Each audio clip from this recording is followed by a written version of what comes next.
Channel को subscribe करिए, bell icon दबाइए, ये वीडियो ज्यादा से ज्यादा लोगों तक पहुंचाइए।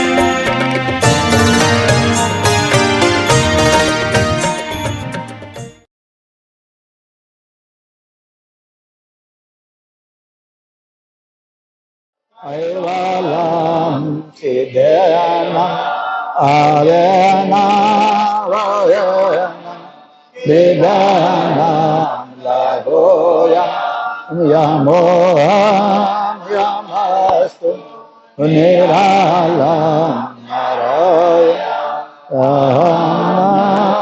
Varne Ayati Naramaya Pranayam Paranto Japenam Japayam Kayam Namanayam Manatit Magoyam Sayam Tam Samastu Yanam Adyatam Deyam Vesantam Yenai Jai Karote Virvajatavastu Yedeva Yadantam Yasantana Santam Sunate Sanatam Yenatam Yanantu Jagadam Bharodam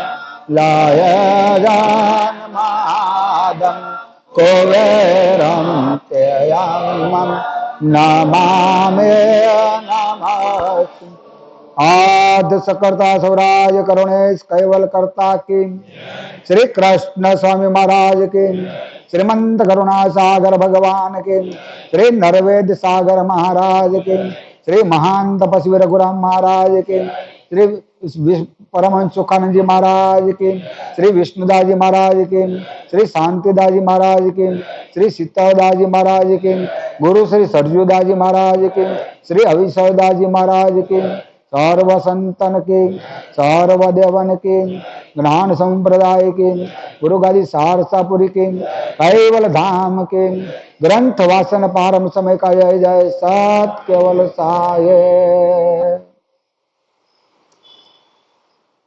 श्रीमंत करुणा सागर भगवान की जय।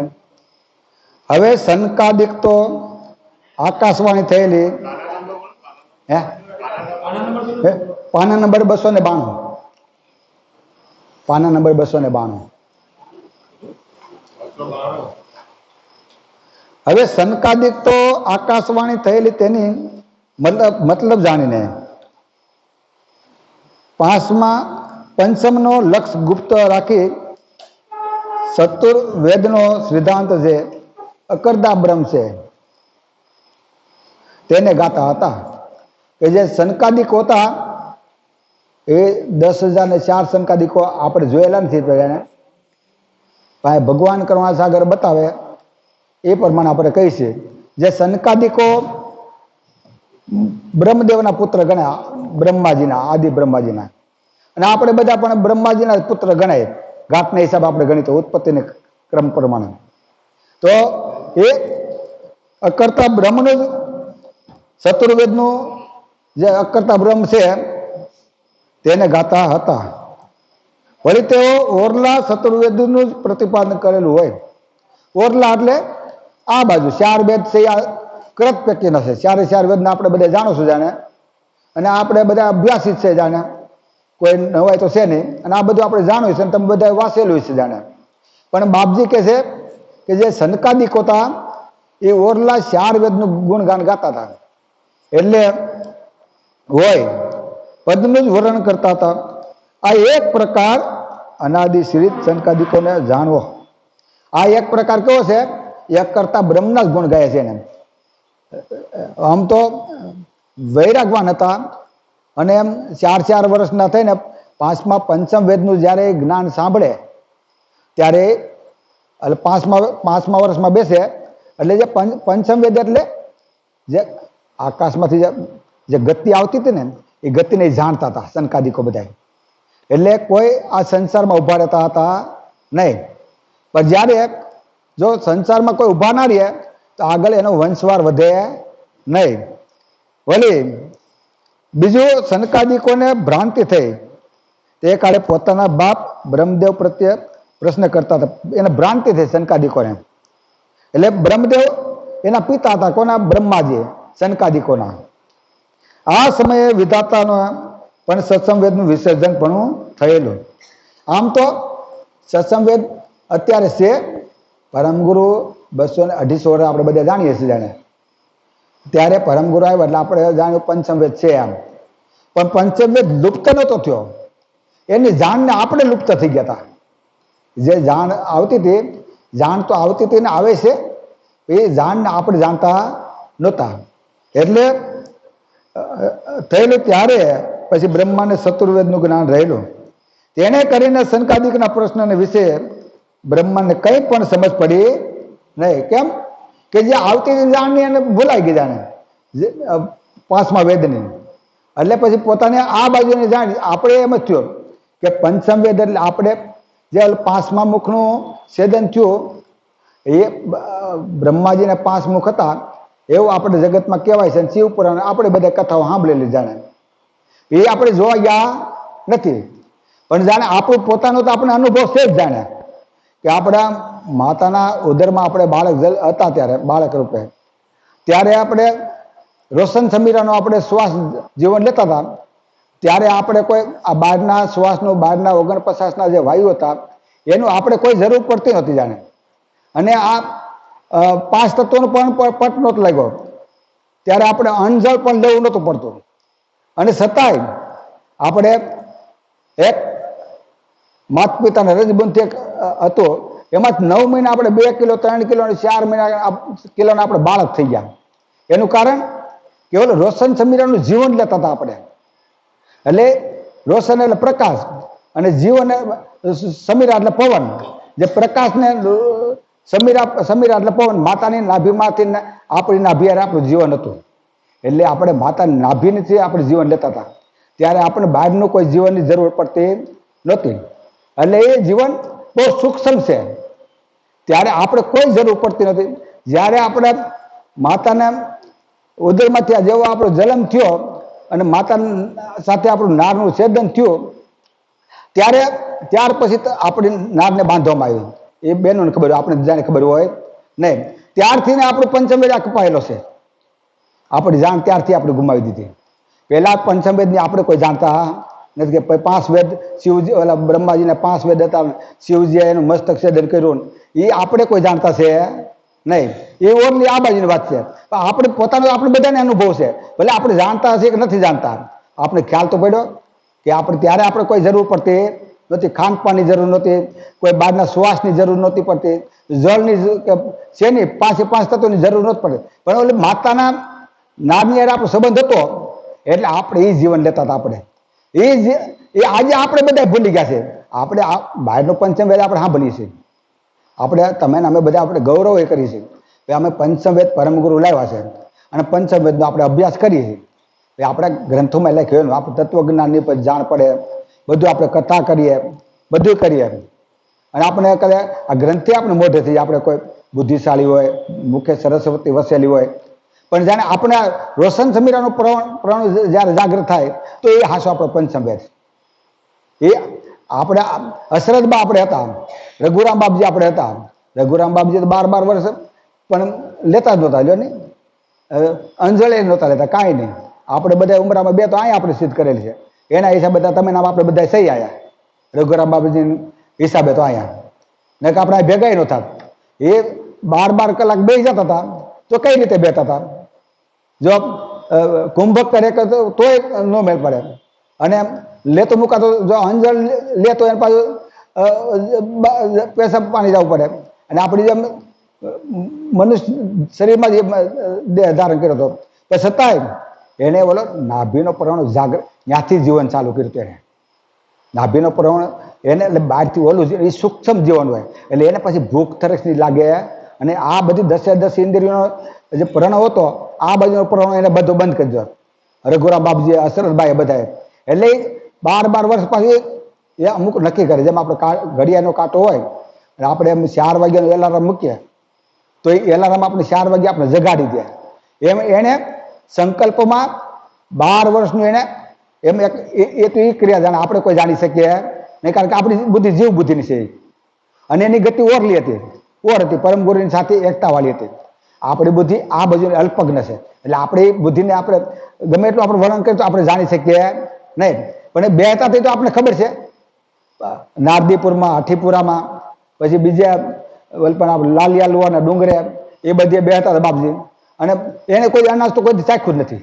આપણે કહીએ તો બહાર ફરતા હોય તો સાંજે વાર અડધો શેર દૂધ લેતા ગાય નહીં, અને આ બે જતા તો કાંઈ લેતા નહોતા. એનું કારણ શું હતું ખબર છે? રોશન સમીરાનો પરવને જાગૃતિ કરવાની એના સ્થિતિ આવી ગઈ હતી. એ જ પંચસંવેદ છે. જો આપણામાં આવી જાય તો આપણે આ બાજુની કોઈ આપણે ખાનપાન આપણું ઓછું થઈ જાય.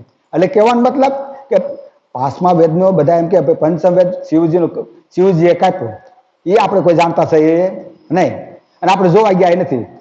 જ્યારે પ્રથમ ભૂમિકાની વાત છે. હાલ આપણે આ બધાને પ્રત્યક્ષ અનુભવ છે જ કે આપણો કપાઈ ગયો છે. એટલે આપણે આ બાજુનો પ્રણ લેવો પડે, આ બાજુને આપણે ખાનપાન કરવું પડે. જે આ મહાપુરુષ થઈ ગયા એને કોઈ જરૂર હતી નહીં, કારણ કે એને એ રીતે સ્થિતિ પ્રાપ્ત કરી. એટલે કહેવાનો મતલબ આ બાપજીનો એ છે. ત્યારે બ્રહ્માએ કરીને શંકાદિક પ્રશ્ન વિશે બ્રહ્માને કંઈ પણ સમજ પડી નહીં. ત્યારે બ્રહ્માએ પરમેશ્વરને અતિ પ્રાર્થના કરી. કોને? શિવજીને. તેમને સહાયતા આપવા સારું તેમના પિતા નિરંજન પુરુષે હંસ સ્વરૂપ ધારણ કર્યું. આમ બ્રહ્મદેવનું જે વાહન તે રૂપ ધારીને શંકાદિકના બ્રહ્મદેવનું પણ હંસ વાહન છે. શંકાદિકના પ્રશ્નનો ઉત્તર એક વસનમાં આપ્યો. આ એક અદ્વૈતમાં પ્રશ્ન કેવો? અદ્વૈત એક જ છે, તો એને પ્રશ્ન પણ ઉપજે નહીં. એમ કહીને શંકાદિકનું બોલવું બંધ કરી દીધું. કોઈને? નિરંજન પુરુષે. પછી શંકાદિક તે હંસની વાણી સાંભળીને અદ્વૈત અહમ બ્રહ્મ વ્યાપકને દ્રઢ નિશ્ચયાત્મક કરી પકડી રહ્યા. શંકાદિક જો એને શું કર્યું? અહમ બ્રહ્માસ્મિ, એટલે આ બ્રહ્મ ઉપર કોઈ છે જ નહીં, એટલે એને પાછું ન્યાન્ય અટકી ગયા. એ કૈવલ્યધામમાં જઈ શકા નહીં. જો એને માથે પરમ ગુરુને રાખ્યા હોત તો એને કૈવલ્યધામમાં જઈ શકત. એટલે અહીંયા કીધું કે એક જ બ્રહ્મા, બીજું કોઈ છે નહીં. અને આગળ તે જ અભ્યાસ કરવા લાગ્યા. એથી કરીને સત્સંવેદનો લક્ષ વિચાર પડી ગયો. જે જાણ આવતી હતી એ જાણ ભૂલાઈ ગઈ. જે પંચસંવેદની જે જાણ હતી એ ભૂલાઈ ગયા ને વળી. અને શિવ વિષ્ણુ પણ પોતપોતાના કામમાં વળગી ગયા. હવે એક પરમ વિશેષ અંશ સિવાય બીજા વિશેષ અંશ તથા સામાન્ય અંશ અલ્પજ્ઞ અંશ છે. તે સદાકાળ સર્વજ્ઞ જ્ઞાન ગતિ સાંભળે છતાં તેમને સ્મૃતિ રહી નહીં. કોને? આ બાજુના દેવ લોકોને પણ સ્મૃતિ રહી નહીં. આ કારણને લીધે વિધિ વિષ્ણુ અને મહેશ તથા શંકાદિકની આધ લઈ સર્વને નિજ કરતાના અવિનાશી પદની વિસ્મૃતિ થઈ. એટલે જાણ ગુમાવી દીધી બધાએ. એથી કરીને જ્યોતિનારાયણ તથા અકર્તા બ્રહ્મના લક્ષણો ધ્યાન ધારણા અભ્યાસ વડે દ્રઢ રાખી રહ્યા. જ્યાં બ્રહ્મા વિષ્ણુ મહેશ્વરને જે શંકાદિકો જે પરમ ગુરુનું જે પ્રથમ ભૂમિકા નતા, તો છતાંય એને વિચારે પડી ગયા. એટલે પરમ ગુરુની જે જાણ કરતાની લેવાની એ વિચાર ભૂલી ગયા. અને જે આ બાજુ અકર્તા બ્રહ્મમાં વળગી ગયા બધા, એટલે કર્તાને કોઈ જાણી શકા નહીં. વળી સર્વને કૈવલ કરતાના અવિનાશી પદની વિસ્મૃતિ થઈ ગઈ. એથી કરીને જ્યોતિનારાયણ તથા અકર્તા બ્રહ્મના લક્ષણ ધ્યાન ધારણા અભ્યાસ વડે દઢ કરી રહ્યા. અને આ પ્રણવ જ્યારે સમાઈ જાય ત્યારે જે પદ રહ્યું એ એકમેક અદ્વૈત પદને માની બેઠા. અદ્વૈત પદ એટલે જે અકર્તા બ્રહ્મ, એને એ લોકો માની બેઠા કે આ સહેલું પદ છે. સહેલામાં સહેલું પદ કયું છે કે આ જે અકર્તા બ્રહ્મ છે એને આ શિવ બ્રહ્મા અને વિષ્ણુ અને શંકાદિકો માનવા લાગ્યા. વળી આ સિવાયનો હું પોતે અલ્પજ્ઞ હું અને આપણા કરતા સર્વજ્ઞ છે એ લક્ષના અભાવે કરીને જ્ઞાન વા અભ્યાસ રાખવાની પ્રવૃત્તિ લીન થઈ. હું કોણ અને મારો કરતા માલિક કોણ, મારો સજાતી કરતા માલિક કોણ છે એ ભૂલા પડી ગયા. ત્યાંથી ને ભૂલ પડી છે. જે આ દેવ લોકોને વિસ્મૃતિ થઈ ગઈ તો આપણે તો કેટલી નીચી ગતિના આપણે આવ્યા, કેટલાક જન્મ આગળ વી ગયા બધાના. આપણે કદાચ આ કેટલા કરોડોના યુગોના યુગ વી ગયા ત્યારે આજે આપણે આ મનુષ્ય અવતાર તો આપણે ઘણી વખત મેળવ્યો છે. કેમ કે કરતા માલિકે અડધો કલ્પથી આ સૃષ્ટિની રચના કરી ત્યારે આપણને બધાને 84 લાખ યોની બનાવી અને આપણે 84 લાખ યોનીમાં ઘણી વખત ફેરાઈશું. ઘણી વખત આપણે દેવલોકના ધામમાં ગયા છું અને મનુષ્ય લોકો આવા આપણે પૃથ્વીના કણ ગણી એટલા આપણે મનુષ્ય અવતાર ધારણ કરીએ છીએ, પણ છતાં આપણે બાપ જ ભૂલા પડી ગયા. પણ છોકરા કઈ રીતે જાણે? જે આપણા પિતાજીની બ્રહ્માજી ગણાય, આમાં સૃષ્ટિના ઉત્પત્તિના ક્રમ પ્રમાણે ગણિતો, તો એ બધા ભૂલા પડી ગયા. એને વિસ્મૃતિ થઈ ગઈ જાણની, એટલે એને હિસાબે આપણે પણ આપણા કરતા માલિકને ભૂલા પડી ગયા સહી. એટલે જાણ આપણને રહી નથી. એ જાણ જણાવવા માટે પરમ ગુરુએ ક્યુબેર એટલે કરતા માલિકે કીધું પરમ ગુરુએ ક્યુબેર એટલે કેટલી વાર છે એટલે કુબેર કબીર ના આવત કૈવલ સોટ સંસાર જીવ તારણ કે કારણે આયબ શ્રી મનુષ્ય અવતાર. પરમ ગુરુ આપણી આ મૃત્યુલોકમાં હું કામ આવે? આપણે આ સ્થિતિમાં આપણે રહી છે તો આપણે કાદો કિશલમાં રહીએ, આપણે બધા ઝૂંપડાવાળા વિષયમાં આપણે જ નહીં ફાવે. એક આપણે મનુષ્ય તોય તો પરમ ગુરુ આવતા છે આમાં ના આવે. પણ કેમ કે આ 14 લોકમાં આપણે અંશો પોતે કોણ, મારો કરતા માલિક કોણ, હું ક્યાંથી આવ્યો અને ક્યાંથી જવાનો એ જાણને આપણે બધા ભૂલી ગયા છે. અને આપણો બધાનો દેહ અધ્યાસ થઈ ગયો. તમે હોય કે અમે હોય બધા જે આપણે ઘાટને પોતે માની લીધું છે. આપણે એ તો આપણે પરમ ગુરુને શરણે આવ્યા. અને હું તો કહું તમારો અવભાગ્ય કહેવાય કે તમારે તો અંકુરમાં જાય જલમ જ તમારા ઘોડિયામાંથી પરમ ગુરુ જ્ઞાન તમારે જાણવા મળ્યું છે. આટલા સડીઓ નહીં પહેરતા હોય તે દુના તમે બધા આવતા હશો. માત પિતા તમને તેડીને લાવતા હોય, તમે ન આવતા હોય ત્યારે. એટલે કહેવાનું કે આપણે તમને અંકુરમાંથી મળ્યું. એ કેમ કે આપણું ભાગ્ય એટલું, એ આ રઘુરામ બાબુજીની કૃપા અને એની પ્રેરણા તે જ તમારો બધાને અહીંયા જન્મ થયો છે. અને અમે તે અહીંયા આવી શકીએ છીએ રઘુરામ મહારાજની પ્રેરણા તરીકે. કે અમારે આવવું હોય તો અમારે આવી શકાય નહીં. પણ કહેવાનો મતલબ કે આ રવિઓની એકને એક અદ્વૈત પદને માની બેઠા. આ સિવાયનો હું પોતે અલ્પજ્ઞ અંશ છું. એટલે કહેવાનો મતલબ કે આપણે કોણને આપણે કરતા માલિક કોણ એ દેવલોકોને જાણ રહી નહીં, તો આપણને જાણ ક્યાંથી રહ્યા? પણ આપણે અત્યારે એના કરતાં વિશેષ ગણાય. કેમ કે મનુષ્ય અવતાર, જાગ્રત અવસ્થા, મન અંતસ્કરણ, 52 અક્ષરની વાણી અને સ્થૂળ દેહ આપણે આપ્યું છે. અને એમાં પાછો આવા સંતોના આપણે સત્સંગ દ્વારા પરમ ગુરુની કથાઓ આપણે સાંભળીએ અને ભલે આપણે નથી જાણતા પણ આપણે પોતે કોણ છે, એના પણ માલિક કોણ છે, એની ગતિ તો આપણે ઉપર ખરી જ નહીં. જો એની ગતિ આપણા ઉપર ના હોય તો આવા પ્રસંગો તમે ઉજવી જ ના શકો. એની જાણ આપણે જાણને ભૂલી ગયા, એની જાણ આપણી માથે છે જ. અને એ આપણી જાણ એ જ જણાવે છે બધું. આ કાર્યો આપણે કરવા, આ તમે હું જોઉં છું આ 20-25 વર્ષથી હું જોઉં છું આ ગામમાં કેટલા પ્રસંગો ઉજવાના. હું બધા પ્રસંગમાં લગભગ હાજર હોય, તુંભાલ હોય, ગમે ત્યાં બહારથી. અને જે આજે 7 દિવસનો પ્રોગ્રામ ઉજવાનો એવો જિંદગીમાં કદી નહીં ઉજવાનો હોય ને. ભલે આપણે પારાયણ કર્યા છીએ, આપણે હું કઈ અદબદ કહેતો નથી, પારાયણ કર્યા, મોટા મોટા પ્રોગ્રામ. આ શિબિરમાં કેટલું બધું આજે તમે કાર્ય કર્યું. અને બધા જાતે જ પાછું કામ કરવાનું, કોઈ મજૂરો નહીં. હું જ્યારે 6 મહિના 8 મહિના રહ્યો હતો. આ બહેનો બધા છે ને બપોર વસારે બધા બહેનો કામ કરતા હોય. અઠવાડિયું 15 દી આ બાપજીને ફોટાની પ્રતિષ્ઠા કરવાની ત્યારે આ બધું કામ ચાલતું હતું. પહેલે પણ બધી કામ ચાલતું હતું. બહેનો બપોરે 11-12 વાગે જમીન આવી જાય, 3-4 વાગે ઘરે જાય. આ કોઈ મજૂર કરવા પડતું નથી. આ બધા જાતે જ વળગે. આ જો રસોડામાં બધું કેવી સાફ સફાઈ હતી, બાસણ શીખે, કોઈ ઠેકાણ ક્યાંય કીડી કે કોઈ માયખું બાયખું ક્યાંય જોવા મળે મને નહીં. પણ કહેવાનો મતલબ કે આ તમે પ્રસંગો જો આપણે પરમ ગુરુની આપણી પ્રેરણા 100% ખરી ને કે આ પ્રસંગો થઈ શકે અને આવા અને કંઈક નું કંઈક વિઘ્ન આવે પાછું ગામમાં. કુટુંબમાં પરિવારમાં આ તે અંદરો અંદર કોઈ દખાડીખી થાય, કોઈ આ તે બીજું થાય. તમે આ કોઈ છોકરા આ મારું યુવાધન તો કોઈ ખલભલાટ કરતું નથી જો ને, કે જાણે આમ રાત્રિના શૂન્યમાં આપણે હોય ને અંધકારમાં અવાજ એટલું બધું કોઈની ફરિયાદ નહીં, કોઈની ઉપર શનિભાઈ ઉપર કે જીવાભાઈ ઉપર કે કોઈના ઉપર કોઈની ફરિયાદ જ નથી જોઈ મેં. આજે 10 દી થયા હું છું અહીંયા અને થાતી નથી. મને ખબર છે 1.5 વર્ષ પહેલા વયસમાં 6 મહિના 8 મહિના રહી ગયો. એટલે કહેવાનો મતલબ કે જે આ યુવાધન છે એનામાં જાગૃતિ વધી છે, આપણે જાણતા નથી. એટલે બાપજી સરજીદાભાઈ દ્રષ્ટાંત આપણા કે નાનું બાળક હોય ને 400 મહિનાનું 12 મહિનાનું થાય 1.5 વર્ષનું થાય એટલે દૂધ પીતા શીખે. એટલે એની માતા છે ને દૂધ ગરમ કરે એમાં કાજુ બદામ પિસ્તા સાકર ને બધું નાખે એટલે બાળકને છે ને એને શક્તિ મળે ને, એટલે શક્તિ મળે ને આમ તાકાત આવે એનામાં બધું શરીર મજબૂત બને, બંધારણ થાય. તો બાળકને ખબર નથી મારી માતા શું ખવડાવશે એમ આપણે પણ જાણતા નથી, પણ આ પરમગુણની પ્રેરણા છે આપણે માથે. આજે આપણે આ બધું પ્રસંગો છે આપણે બધા એક લીન થઈ ગયા છે અને સાંભળવા માટે બધા તૈયાર થાય છે. આ યુવાધન જાઓ બીજે ક્યાંય ઉત્તર ગુજરાતમાં જાઓ, આ ખેડા જિલ્લામાં જાઓ તમે બધે, અને તમારે બધાને ખબર છે વાસી બધે જાઓ છો બધા, કોઈ આવું યુવાધન જોવા મળ્યું તમને ક્યાંય?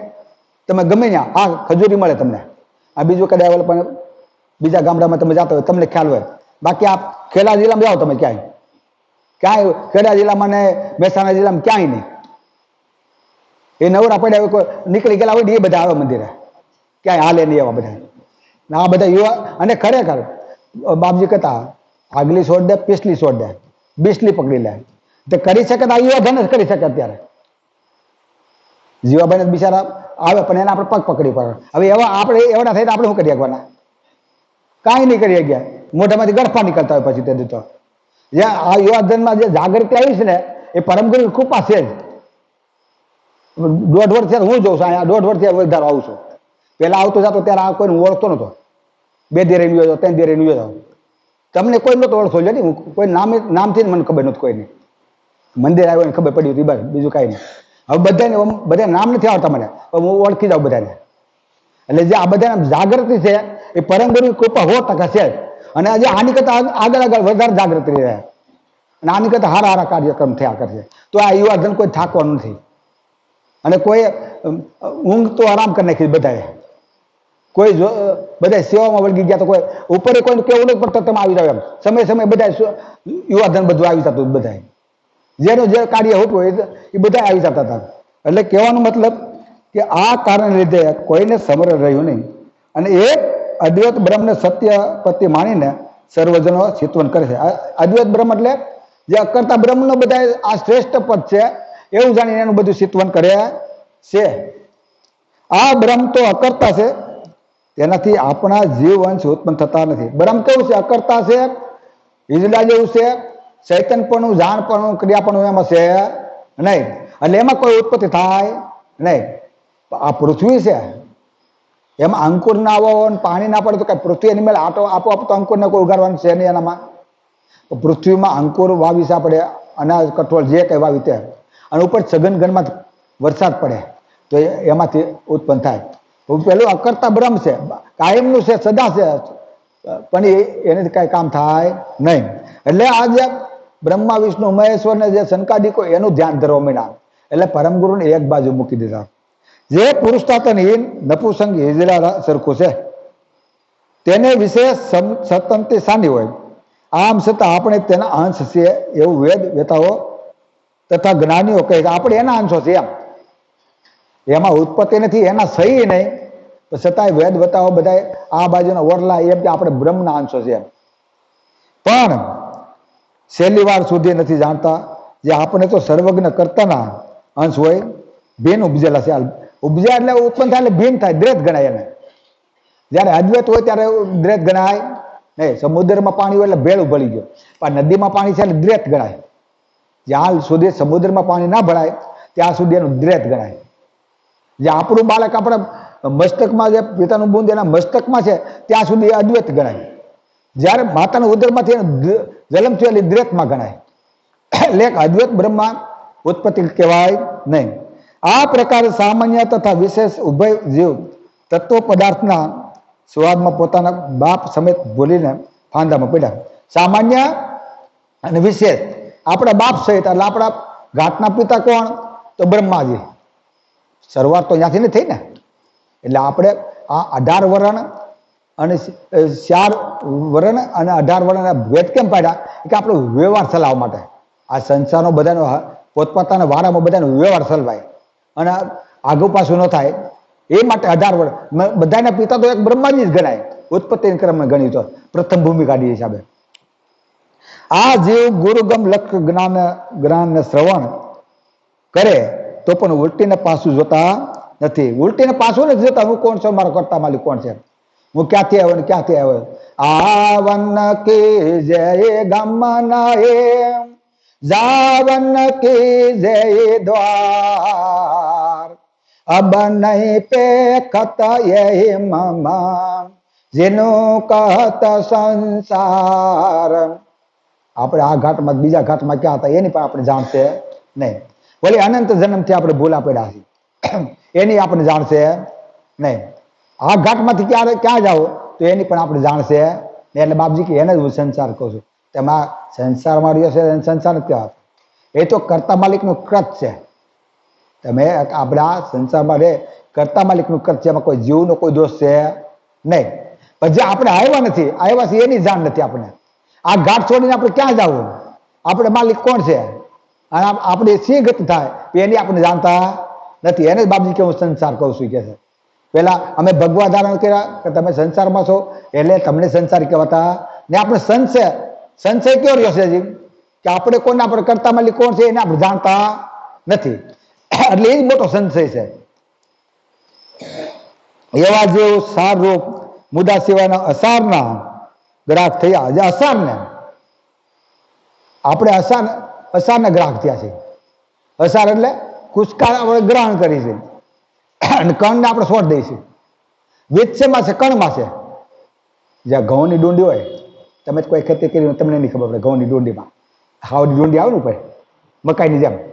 મકાઈમાં તો ખબર પડે ને. એટલે મકાઈમાં જેમ દાણા હોય, દાણામાં કણમાં જે એમાં વીજ છે અને ઓલ માલિકોનું નીકળે એમાં વીજ છે નહીં.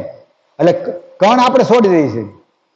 એમાં આ જગત જે કર્તાની જાણને ભૂલી ગયા અને કર્તાને કોઈ ઓળખતું અને વિચાર કોઈ કરતું નથી પાછું કે આ શરીર સુધી આપણે શું દિશા થાય કે આપણે ઘાટને રોવી છે.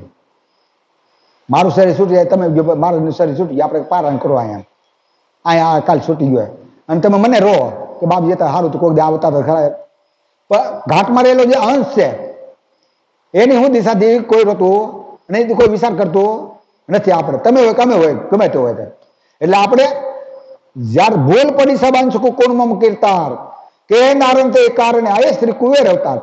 નારંદા બાજુ બોલ્યા છે કે ભૂલ પડી સબાંશકુ કોણમાં કોણ કીર્તાર કે નારંદ એ કારણે આયે શ્રી કુવેર. આપણે ભૂલા પડી ગયા છે ને કે આપણે પોતે કોણ, આપણે માલિક કોણ એની આપણે જાણ ગુમાવી દીધી. આ પંચમ વેદ બતાવે છે કે એ જાણ ક્યાંથી ભૂલ્યા પડી ગયા આપણે કે માતાના ઓદરમાં જેલમાં ત્યારથી ઓલ નારને બાંધી દીધું એટલે નાસિકાથી પ્રવણો ચાલુ થયો. પછી પેલા માતાની યાર આપણો નારની યાર સંબંધ હતો એટલે એ જાણ આપણે ભૂલી ગયા અને ઓલી જાણ આપણે લેતો મુકાતો શ્વાસ લેવા મળ્યા અને ત્યારથી આપણે ભૂખ તરસ લાગવા માંડી. અને ભૂખ તરસ લાગી તેથી આ ભૂખ ને તરસ આપણે ઠરીને કોઈ તમને અમને બેવા દીધા નથી. આ મને ઉમરામાં ખાવા ન મળે ડુંબાલ જાઓ, ડુંબાલ ન જાઓ માંડ્યો માંગવામાં જાઓ. ખાવા માટે આપણે જાય છે બધે આપણે ધોળા સલાહ કરી છે. ખાવા માટે ધોળા કરી છે ને. ખાવા માટે કપડા ફાટેલા હોય તો ચાલશે, 4 દિન આયા નહીં હોય તો ચાલશે. પણ ખાધા પીધા વગર કોઈ હાલે છે? પેલા નાના હતા ત્યારની સુવિધા નહોતી. અઠવાડિયે 4 દિવસ નાતા હશું આપણે અને ફાટેલા લુગડા હોય લેતા આમ બતાવે આપણે. પછી એના વગર ચાલતું હતું પણ ખાધા વગર કોઈને હાલે છે? એટલે આ લેતો મુકાતો સુવાસ જ્યારથી આપણે વૈરાગનો લેવા મળ્યા ત્યારથી આપણે આ સતાવે છે. એના ઉપર એના માટે લોકો પ્રીતિ કરે છે. એના માટે અહીંનાથી પરદેશમાં બીજા દેશમાં બીજા રાજ્યમાં જાય છે. આપણે કોઈ શોધ કરે છે મારો આ સજાતી અંશ છે, હું કોણ ને મારો કરતા માલિક એનો કોઈ ભૂમિનો કોણ છે? તો ત્યાં જઈને મારા હાથમાં કલ્યાણ કરવા માટે અમારે વિચાર કરો એવું કોઈ વિચાર કરતું નથી. એટલે 2 મિનિટ પૂરતી જાય. એવા જેવું સારરૂપ મુદ્દા સિવાયના અસારના ગ્રાહક થયા. આથી તેઓ તત્વ સ્વાદમાં પડીને ઘૂસવાઈ રહ્યા. આપણે તત્વનું જ્યાં સીડું છે આપણે આપણે સારું લાગે છે, તમને હું અમને સારું લાગે જો અમને અમને બધાને સારું લાગે છે. કોઈ એમ કહે છે કે અમારે નથી જોતું એમ? ભાઈ એ પદાર્થ ઉપર કોઈ ના ભાવ છો તમે હોય કે અમે હોય, તમારી ઘરે આવે સોફા છે ને મેલ આમ સારું સારું હોય તો અમે ખુશ થઈ જાય છે. અમારું સન્માન કરો, કાંઈ ભેટ પૂજા સારું કરો, બે ભામને ભાજે પાણીથી રાજે રાજે એમ તમે અમને 5 રૂપિયા નો કરે અમારું મોટું કરી દે. એટલે કહેવાનો મતલબ કે આપણે બધા વૈરાગનો જે પ્રણ લીધો ત્યારથી આપણે બધું સતાવે છે, અને એ સતાવવા એમાં ને એમાં આપણે પોતાની જાનને આપણે ગુમાવી દીધી. આપણે કોને આપણો કરતા માલિક કોણ એને આપણે બધા વિસરી ગયા, પડીને ઘૂસવાઈ ગયા છે. છતાં પોતે બ્રહ્મના અંશ છે એમ કહીને લોકો આગળ જ્ઞાન કીધું. બ્રહ્મના અંશો એટલે કરતા બ્રહ્મનું વર્ણન કરે છે, કરતાનું કોઈ વર્ણન કરતા નથી.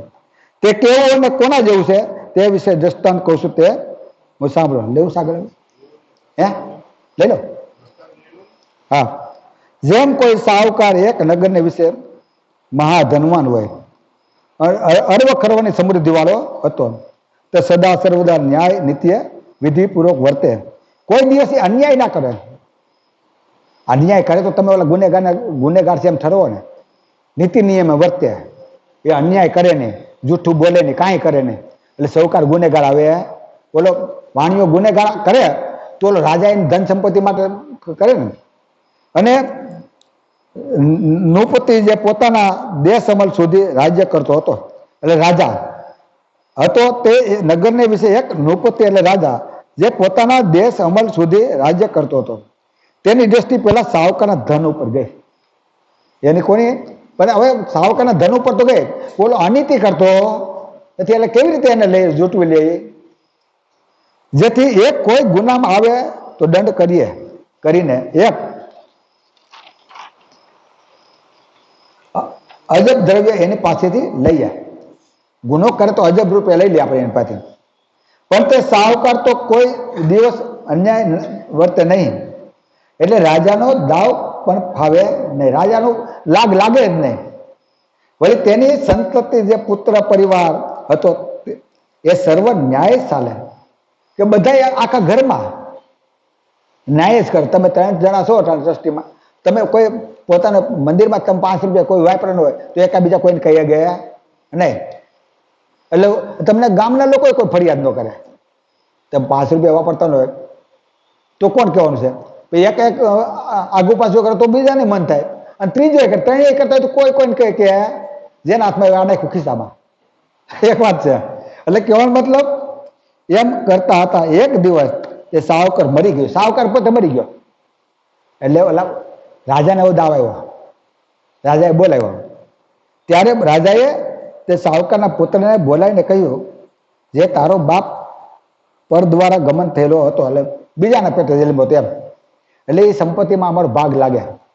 વિભિસારી હતો, જેટલું ધન છે એટલું બધું તેનું મેળવેલું હોય, તમે વાપરો છો, માટે દ્રવ્યમાંથી એક અજબ ધન અમને આપો એમ કે, અને પછી બાકીનું તમે ભોગવો, જો નહીં આપો તો બધું લૂંટી લેશું. આ પ્રમાણે રાજાએ લાગ જોઈને પુત્રને કહ્યું. ત્યારે તે પુત્ર તો સાંભળીને શબ્દ થઈ ગયો, એટલે શાંત થઈ ગયો. ઘડીક રહીને બોલવા લાગ્યો કે વિચાર કરીને કહો એમ. એટલે બાળક કહેવાય, મારી માતાને મારે પૂછવું પડે એમ હોય ને મનમાં. આમ કહીને ઘેર આવીને પોતાની માતુશ્રીને પૂછવા લાગ્યો. ત્યારે તે કહેવા લાગી કે અમારો બાપ તો અવતર્યો તે દિવસનો વેંઢલ અને હિજલો છે એમ તાર કહેવાનું કે. એની માતાએ કીધું, એટલે રાજાને વધારે દાવ ખાયો પાછો. એક તો 1000 રૂપિયા તો લેવાતા, અને એને કીધું મારો બાપ તો હવે બાપ હિજલો હોય તો તમે ઉત્પન્ન થયા ના થયા, ઉત્પન્ન તો થાય નહીં એવું રાજાને કહેજો કે સર. ત્યાર પછી તે પુત્રને રાજાએ બોલાવીને પૂછ્યું. ત્યારે તે અભાગી પુત્ર રાજા પ્રત્યે એવું કહીને બોલ્યો કે અમારો બાપ વેંઢલ હિજલો હતો, તો તેને પર દ્વારા ગમન કેમ કરીને કર્યું છે કે છે. આ પ્રકાર પુત્રનું વસન સાંભળીને રાજાએ પ્રધાનને હુકમ કરીને તે સાહુકારની સર્વ સમૃદ્ધિ લૂંટી મગાવી, કાંઈ ખાવાય ન રહેવા દઉં. પછી બોલો તો અજબ રૂપિયા લઈને પાછું બીજું રહેવા દેવાનો હતો રાજા. એને કીધું મારો બાપ તો વેંઢલ હતો એમ, એટલે બાપજીએ દ્રષ્ટાંત કામ આપ્યું છે કે આ બ્રહ્મનું આપ્યું છે એને. બ્રહ્મ કેવું છે? હિજડા જેવું છે, જાણપણું, ક્રિયાપણું, ચેતનપણું એનામ છે નહીં, એટલે એનાથી કોઈ કાર્ય થઈ શકે નહીં. આ રાજાએ કહ્યું કે એમનો પિતા સહકાર વેંઢળ હતો ત્યારે એ છોકરા તો બીજાના પેટના છે, હવે એમનો તો શું દાવ લાગે? એટલે તમારા પિતાની મિલકતમાં ક્યારે લાગે? તમે એની પેટે ઉત્પન્ન થયા હોય ત્યારે. બીજાના પેટે ઉત્પન્ન થયા હોય તો એનો તમારે ત્યાં લાગે નહીં, અને તમે કહી પણ શકો નહીં. માટે એમને તથા તે સાહુકારની સ્ત્રીને ખાવા જેટલું રાખીને સર્વ લૂંટી લે. થોડું ખાવા જેવું રહેવા દીજો, બીજું લઈ ગયો કે સર્વ ધનમાલ તો આપણો છે ને, કારણ કે એનો દાવો કરનાર કોઈ રહેલું નથી, જેથી તે માલનો ધણી તો સરકાર જ ઠરે એનો એમ. આ પ્રકારે જાણીને સર્વ લૂંટી લાવ્યા. આ પ્રમાણે તે અવિસારી પુત્ર સર્વ ગુમાવી બેઠો. ઉપર પ્રમાણે બ્રહ્મજ્ઞાની અકર્તા બ્રહ્મમાં ભાવ રાખીને કહે છે કે આપણે સર્વ અંશો બ્રહ્મના છીએ અને છેલ્લે વારે થયા નથી એવું પણ કહે છે. આદિ વિચાર કરતા આપણે સર્વ અનાદિ સકર્તાની જ પ્રજા છીએ. એ બ્રહ્મા જે પેલા આ બાજુના કહે છે કે આપણે બ્રહ્મના અંશો છીએ એમ, પણ આખરે તો આપણે બધા કર્તા માલિકના અંશો છે. અને કોઈ ઉત્પન્ન કર્યું નથી, કોઈ કરી શકે નહીં, અને કોઈથી બનાવી શકાય નહીં. કરતા સિવાય આ પવન ના હોય ને તો આ પાંદડું પણ હલી શકે નહીં. એમ કર્તા માલિકે જે આ રચના કરી છે, આ બ્રહ્મવાદીઓ, સિદ્ધાંતવાદીઓ એ પોતાના બાપને ભૂલી ગયા, પોતાને ભૂલી ગયા, એટલે આ બાજુ અકર્તા બ્રહ્મને ઠરાવે છે. શ્રીમંત કરુણા સાગર ભગવાન કી જય. આદ सकर्ता स्वराज करुणेश कैवल करता की, कृष्ण स्वामी महाराज की, श्रीमंत करुणा सागर भगवान की, नरवेद सागर महाराज की, महान तपस्वी रघुराम महाराज की, परमहंस सुखानंद जी महाराज की, विष्णुदास जी महाराज की, शांतिदास जी महाराज की, शीतलदास जी महाराज की, श्री अविश्वरदास जी महाराज की, गुरु श्री सरजूदास जी महाराज की, कैवल धाम की, जगह स्थान की, ग्रंथ वासन समाप्ति का जय जय सत केवल साहिब।